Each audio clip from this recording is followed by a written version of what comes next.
In a small, isolated town nestled deep in the Appalachian Mountains, a woman walked into a hospital on a cold October morning in 2019, 9 months pregnant and alone. The nurses who attended to her noticed something immediately unsettling about her demeanor, the way her hands trembled, the hollow look in her eyes, as if she carried a secret too heavy for one person to bear. When she finally gave birth to a healthy baby boy, she whispered something to the attending physician that would launch one of the most disturbing genetic investigations in modern history. She said, "This baby's father is my grandfather, but my grandfather has been dead for 40 years. What the DNA test revealed next didn't just shock the medical community. It exposed a twisted family secret that had been deliberately hidden and perpetuated across 6 generations. A secret so impossible, so mathematically improbable, that it challenges everything we thought we knew about human genetics and the dark depths of family dysfunction." Before we dive into this absolutely mind-bending true story, if you're fascinated by mysterious family secrets, disturbing true crime cases, and stories that will keep you up at night questioning everything, make sure to hit that subscribe button and turn on notifications, because we cover the most shocking and unbelievable true stories that mainstream media won't touch. Drop a comment below telling me if you've ever discovered something shocking about your own family history. Now let's get into this absolutely insane story that will leave you speechless. The woman's name was Sarah Mitchell. Though that's not her real name, we've changed it to protect what little privacy remains for this family after everything that came to light. Sarah was 28 years old when she gave birth, living in a town called Hollow Creek, a place so remote that it doesn't even appear on most maps. With a population of barely 300 people, Hollow Creek was the kind of town where everyone knew everyone, where the same family names appeared on mailboxes throughout the entire valley, where outsiders were viewed with suspicion and the community operated by its own rules that the outside world knew nothing about. Dr. James Richardson was the physician who delivered Sarah's baby that October morning, and he had seen a lot in his 30 years of practicing medicine in rural areas, but nothing had prepared him for what Sarah told him. At first, he thought she was perhaps suffering from postpartum psychosis, that the stress of childbirth had caused some kind of mental break. But Sarah was calm, disturbingly calm, as she explained her statement. She told him that she needed someone to know the truth, that she couldn't carry this secret anymore, that her baby deserved to have someone in the world who understood what had really happened. Dr. Richardson made a decision that would change everything. Instead of dismissing Sarah's claims, he decided to document everything she said, and with her permission, conduct a comprehensive DNA analysis, not just of the baby, but of Sarah herself and whatever family members she could provide samples from. What he didn't know was that this decision would unravel a family mystery that stretched back over 150 years. A mystery that involved deliberate inbreeding, genetic manipulation before the science even existed to understand it, and a family obsession that had been passed down from generation to generation like a cursed heirloom. Sarah began to tell her story, and Dr. Richardson recorded every word.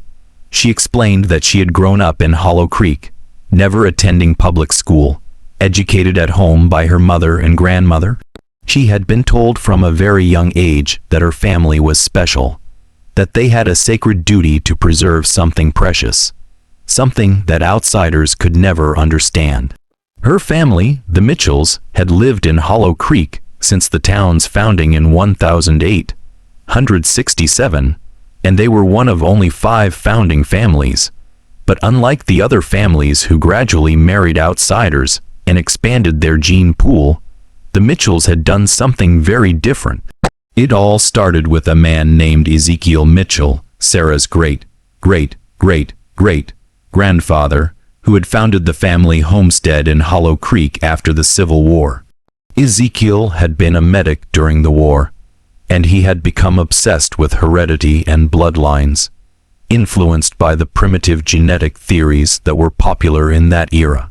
He believed that his family carried special traits, superior intelligence, unusual longevity, and what he called the gift of sight, which seemed to be a reference to some kind of psychic ability that he believed ran in his bloodline. Ezekiel made a decision that would doom his descendants for generations to come. He decided that the Mitchell bloodline must be kept pure, that marrying outsiders would dilute the special gifts that made his family unique. Ezekiel had 4 children, 2 sons and 2 daughters, and when they reached marriageable age, he did something unthinkable. He arranged marriages between his own children. His eldest son married his youngest daughter, and his eldest daughter married his youngest son. This wasn't simply a case of a family engaging in incest out of isolation or ignorance. This was deliberate, planned, and justified with a twisted ideology that Ezekiel had convinced his children to believe in. He kept detailed journals documenting his experiment, journals that Sarah's family had preserved for generations, journals that Dr. Richardson would eventually read with mounting horror. The first generation of Ezekiel's experiment produced children who were, according to his journals, remarkably healthy and seemed to validate his theories. What Ezekiel didn't understand, what the science of his time couldn't tell him, was that he had simply been lucky. The harmful recessive genes that exist in all human populations hadn't manifested yet, but they were there, lurking in the DNA, waiting to express themselves in future generations. Ezekiel died believing his experiment had been a success, and he passed on his ideology to his children with religious fervor. The Mitchell family, he told them, was destined for greatness, but only if they maintained the purity of their bloodline. The second generation continued Ezekiel's practice, and this is where things began to get even more disturbing. Ezekiel's grandson, a man named Josiah Mitchell, took his grandfather's theories even further. Josiah had somehow gotten his hands on early genetic research from Europe, primitive studies about heredity and trait inheritance, and he became convinced that not only should the family marry within itself, but that specific pairings would produce superior offspring.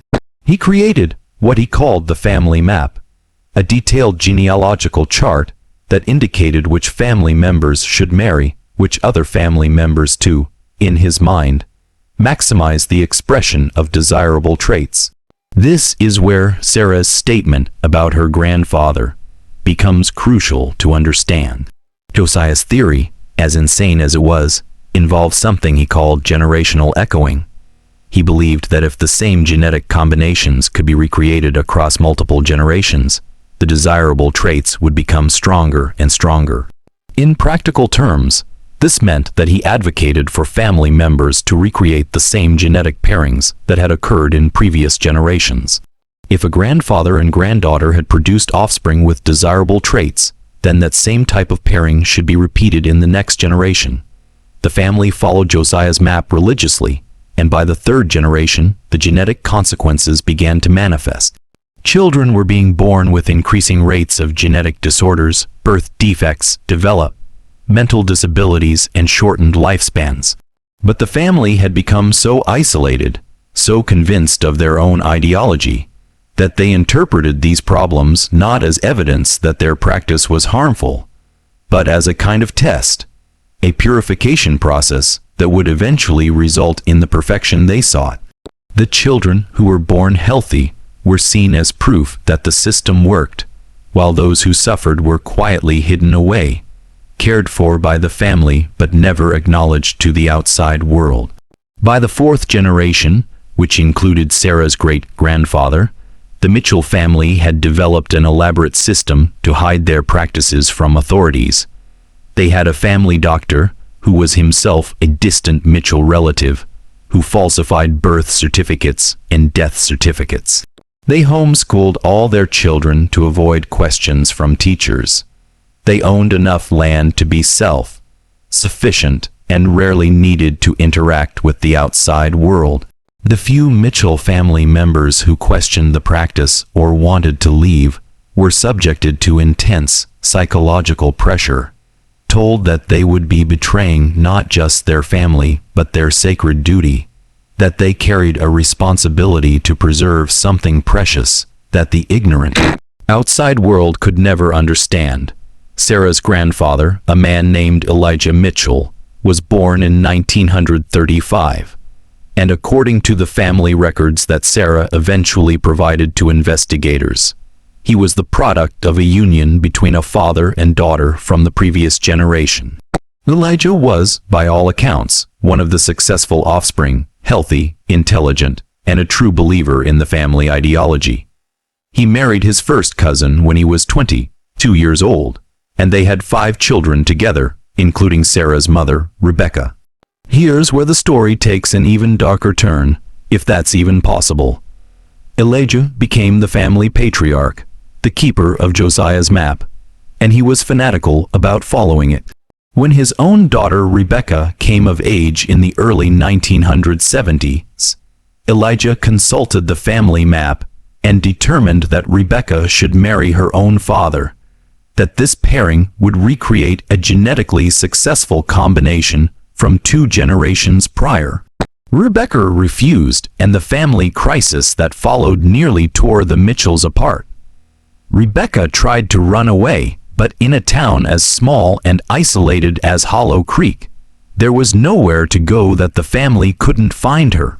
She was brought back and subjected to months of psychological manipulation, told that she was selfish, that she was destroying the family's sacred mission, that she would be responsible for ending a legacy that had been carefully cultivated for over 100 years. Eventually broken and isolated, Rebecca agreed to a compromise that Dr. Richardson would later describe as one of the most disturbing things he had ever heard in his medical career. The compromise was this: Rebecca would not marry her father Elijah, but she would provide genetic material that would allow the family line to continue according to the map. In the late 1970s, artificial insemination was still a relatively new technology, but it was available, and the Mitchell family doctor arranged for Rebecca to undergo the procedure using her father Elijah's genetic material. This way, the family convinced themselves the genetic pairing that the map called for would be achieved without the actual act of incest. The twisted logic was that they were following the science of heredity while avoiding the sin of physical incest. Rebecca became pregnant and gave birth to Sarah in 1991. Sarah was, genetically speaking, both Elijah's daughter and granddaughter. Her mother Rebecca was also her half-sister, genetically speaking. If your head is spinning trying to understand these relationships, imagine how Sarah felt when she finally learned the truth about her own parentage. She had been raised believing that her grandfather Elijah was simply her grandfather, that her mother Rebecca had married a man from a neighboring town who had died before Sarah was born. The family had maintained this lie for years, creating an entire false history to hide the truth. Sarah grew up in relative isolation, educated at home, taught the family ideology about genetic purity and sacred duty, though the full truth of her own parentage was kept from her until she turned 18.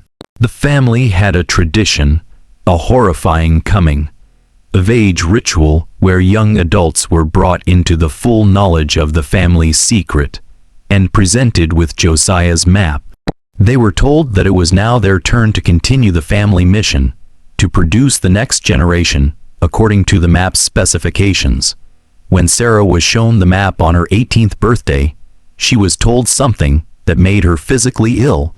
According to the map's logic, Sarah was supposed to produce offspring using genetic material from her grandfather Elijah. The map indicated that this particular combination, a recreation of the pairing that had produced her mother Rebecca, would result in the expression of the family's desired traits at their strongest level yet. This, they told her, was her destiny, her sacred duty, Sarah refused, just as her mother had refused decades earlier. But unlike her mother, Sarah had something Rebecca hadn't had: the internet. Despite the family's attempts to keep their children isolated, Sarah had managed to access the internet through a secret phone she had purchased with money earned from selling crafts at a local market. She had started researching genetics, incest, genetic disorders, and she had come to understand that everything her family believed was not just wrong, but dangerously insane. Sarah tried to leave Hollow Creek, and like her mother before her, she was brought back. But the family had learned from their experience with Rebecca. They knew that psychological manipulation alone might not work on Sarah. So they did something even more horrifying. They collected genetic material from Elijah, who was still alive at this point, elderly but healthy, and they arranged for Sarah to be artificially inseminated without her full consent. Sarah was told that she was receiving fertility treatments for a condition she didn't actually have, administered by the same family doctor who had helped maintain the secret for decades. By the time Sarah realized what had been done to her, she was already pregnant. She was trapped in Hollow Creek, monitored constantly by family members, and she made the devastating decision to continue the pregnancy, not because she wanted to, but because she felt she had no choice. She was terrified of what the family might do if she tried to terminate the pregnancy. She was terrified of what they might do to her if she tried to run away while pregnant. So she waited and she planned, and she endured 9 months of psychological torment while carrying a child that she had never consented to conceive. 3 weeks before her due date, Sarah made her move. She had managed to secretly save a small amount of money, and she had identified a hospital in a town about 60 miles away, far enough from Hollow Creek that her family wouldn't immediately find her. In the middle of the night, she took the family's truck and drove to that hospital, where she arrived just as her labor began. Dr. Richardson delivered Sarah's baby, a boy who appeared healthy, and that's when Sarah told him everything. She begged him to help her to document what had happened, to ensure that her son would never be taken back to Hollow Creek, to that family and their insane ideology. Dr. Richardson, to his credit, believed her, and he immediately contacted Child Protective Services and law enforcement. The DNA testing that followed was extensive and absolutely shocking. Dr. Richardson worked with geneticists from the state university, and they analyzed DNA samples from Sarah, her baby, and eventually from multiple members of the Mitchell family. What they found confirmed Sarah's story in every horrible detail, but it also revealed something even more disturbing. The genetic analysis showed that Sarah's baby, the child she had given birth to, was one of the most inbred individuals ever scientifically documented. The baby's coefficient of inbreeding, a measurement used by geneticists, was at a level that should have been mathematically impossible in humans, a level typically only seen in highly inbred laboratory animals. The baby was genetically Sarah's son, but also her half-brother, and also her grandfather Elijah's son and grandson. The family relationships were so tangled that the geneticists had to create special software just to map them accurately. Even more disturbing, the DNA analysis of other Mitchell family members revealed that this level of inbreeding had been going on for so long that the family had developed what geneticists call a genetic signature, a unique pattern of DNA markers that existed nowhere else in the human population. The Mitchell family had essentially created their own genetic subpopulation, isolated from the rest of humanity for 6 generations. They had been pursuing genetic purity, but what they had actually achieved was genetic isolation so extreme that it bordered on becoming a separate genetic line. The medical examination of Sarah's baby revealed that despite the extreme inbreeding, the child appeared superficially healthy at birth. This is what geneticists call the genetic lottery. Sometimes even extremely inbred individuals can appear healthy, if they happen not to inherit 2 copies of harmful recessive genes. But the doctors warned Sarah that her son faced a lifetime of increased health risks, potential developmental issues, and a high probability of genetic disorders manifesting as he grew older. The investigation that followed Sarah's revelation exposed not just her family's secret, but implicated multiple other families in Hollow Creek. It turned out that the Mitchells were not alone in their practices. 2 other founding families had engaged in similar, though less extreme, inbreeding patterns. The entire town of Hollow Creek had become a kind of genetic isolation experiment, maintained not by geographic necessity, but by deliberate ideology. Law enforcement faced a difficult situation. What the Mitchell family had done was clearly wrong, clearly abusive, but it was also difficult to prosecute. Artificial insemination without full informed consent could be prosecuted, and the family doctor who had facilitated the procedures was eventually arrested and lost his medical license. But many of the family members who had participated in or encouraged the inbreeding were themselves victims of the same system, raised from birth to believe in the ideology, psychologically manipulated and isolated from any alternative world. Elijah Mitchell, Sarah's grandfather and the father of her baby, died before he could be prosecuted, passing away from natural causes at the age of 84. Sarah's mother, Rebecca, cooperated with investigators and revealed that she too had been a victim, forced into the artificial insemination procedure that had produced Sarah. Rebecca was given immunity in exchange for her testimony and her help in understanding the full scope of the family's practices.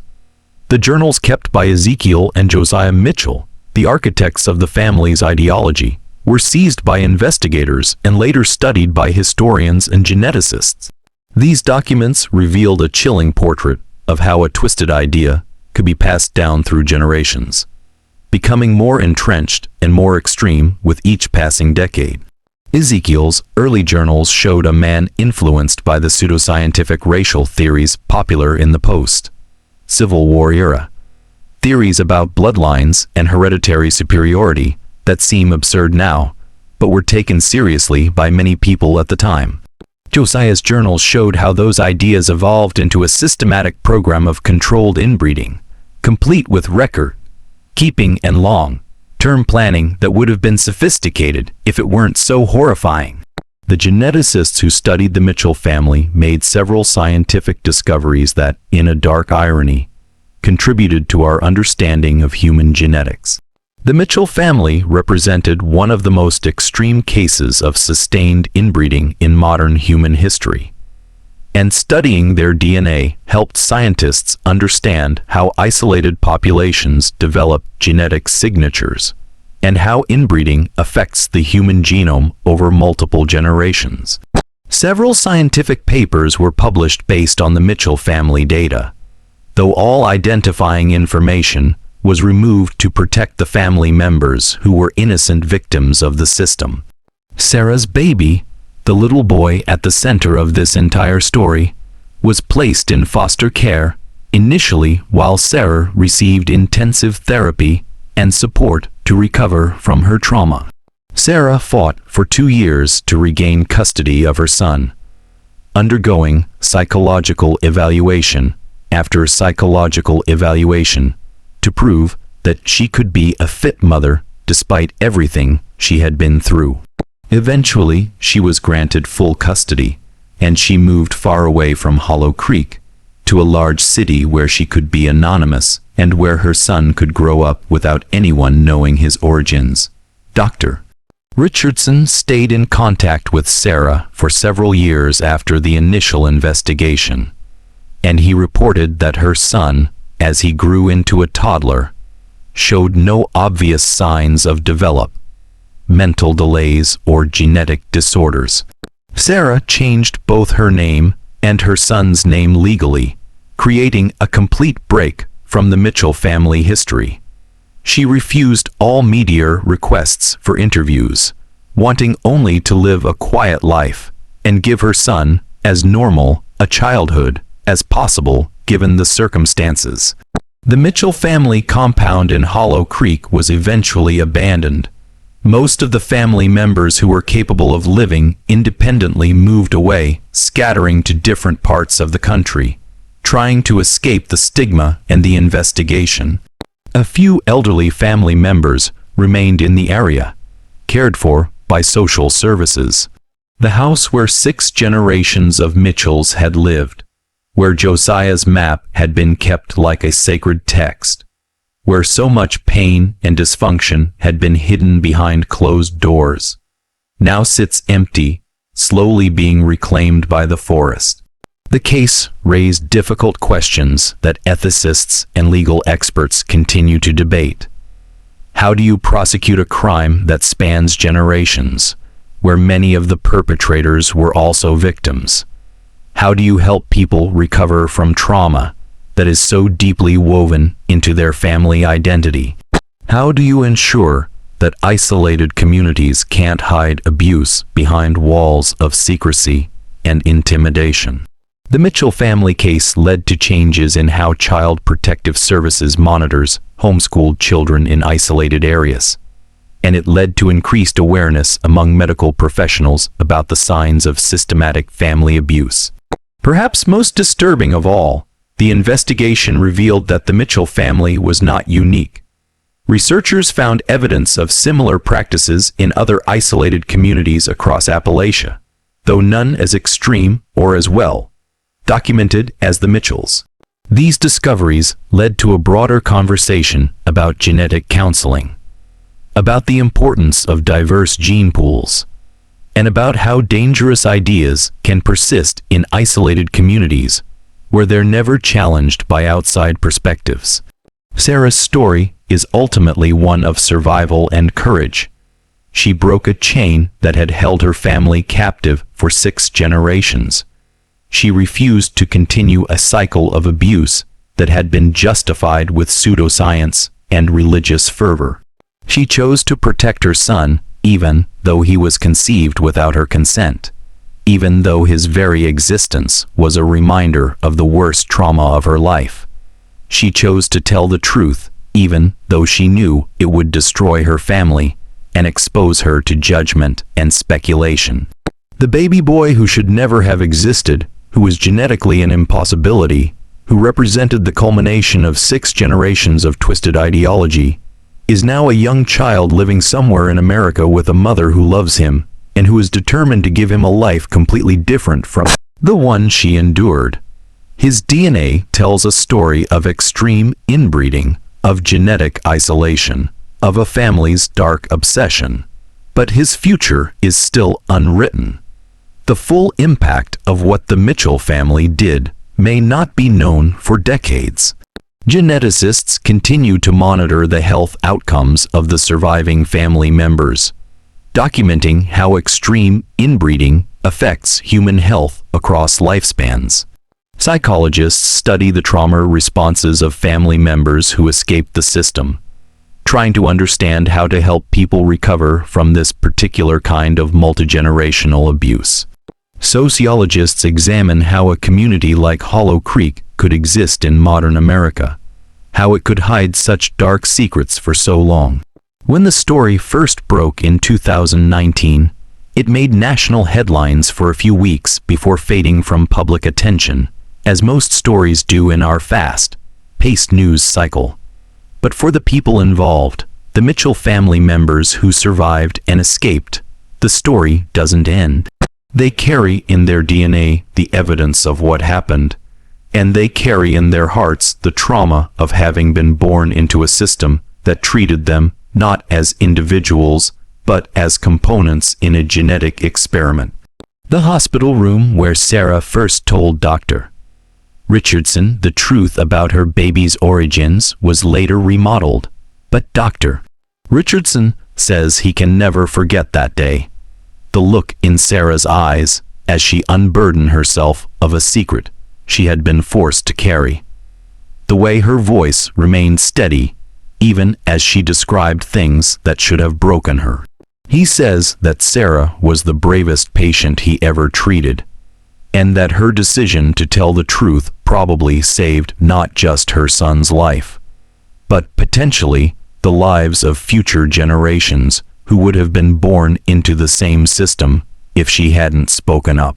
The DNA test that exposed 6 generations of impossible truth now sits in a medical archive, a scientific document that tells a story of how far humans can fall when they isolate themselves from broader humanity, when they become convinced that they are special and that normal rules don't apply to them.